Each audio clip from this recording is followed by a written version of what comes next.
गहरा जंगल, हर तरफ जानवर अपनी अपनी जिंदगी में मसरूफ थे। अचानक जमीन हल्की हल्की कांपने लगी।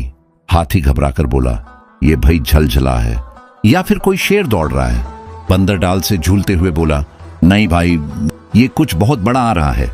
दरख्त हिलने लगे, झाड़ियां फटने लगी और अचानक एक बहुत बड़ा डायनासोर ग्रर की आवाज के साथ बाहर आया। सारे जानवर डर के मारे इधर उधर भागने लगे। डायनासोर ने जल्दी से कहा, अरे रुक जाओ, मैं खाने वाने नहीं आया, मुझे तो बस रास्ता पूछना है। हाथी हिम्मत करके आगे बढ़ा और बोला, क्या ढूंढ रहे हो तुम? डायनासोर ने नरम आवाज में कहा, मैं टाइम ट्रैवल करके गलत जंगल में आ गया हूँ।